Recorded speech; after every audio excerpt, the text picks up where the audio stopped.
दोस्तों, साहिब बंदगी। दोस्तों, एक बार सुबह सुबह सभी शिष्य बुद्ध के प्रवचन सुनने के लिए एक साथ बैठे हुए थे। कुछ देर बाद बुद्ध अपने साथ एक रस्सी लेकर वहां पहुंचे। बुद्ध के हाथ में रस्सी देखकर सभी शिष्यों को हैरानी हुई। बुद्ध अपने आसन पर बैठे और उन्होंने रस्सी में एक के बाद एक 3 गांठें बांध दी। इसके बाद उन्होंने शिष्यों से पूछा कि क्या यह वही रस्सी है जो गांठें बांधने से पहले थी। इस प्रश्न के जवाब में एक शिष्य ने कहा कि तथागत, इसका उत्तर थोड़ा मुश्किल है। यह हमारे देखने के तरीके पर निर्भर करता है। एक तरह से तो रस्सी वही है, इसमें कोई बदलाव नहीं है। एक अन्य शिष्य ने कहा कि अब इसमें 3 गांठें लगी हुई हैं जो कि पहले रस्सी में नहीं थी। इसे बदला हुआ भी कह सकते हैं। कुछ शिष्यों ने कहा कि वास्तव में मूल रूप से रस्सी वही है, लेकिन बदली हुई दिख रही है, पर इसका मूल स्वरूप बदला नहीं है।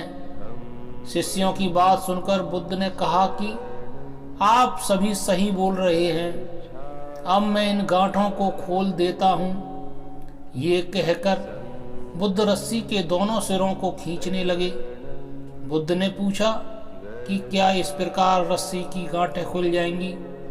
सभी शिष्यों ने कहा कि नहीं, ऐसा करने से तो गांठें और ज़्यादा कस जाएंगी, इन्हें खोलना और मुश्किल हो जाएगा।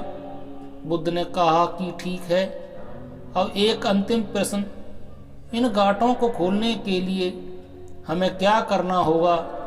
शिष्यों ने कहा कि हमें इन गांठों को ध्यान से देखना होगा, जिससे हम जान सकें कि इन्हें कैसे लगाया गया है। इसके बाद हम गांठें आसानी से खोल सकते हैं। बुद्ध इस जवाब से संतुष्ट हो गए और उन्होंने कहा कि यह सही बात है।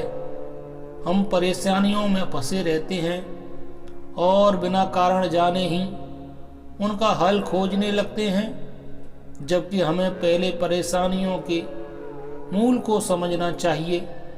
जब परेशानियों की वजह समझ में आ जाएगी तो उन्हें सुलझाना भी बहुत आसान हो सकता है। साहिब बंदगी। नमो बुद्धाय। धन्यवाद।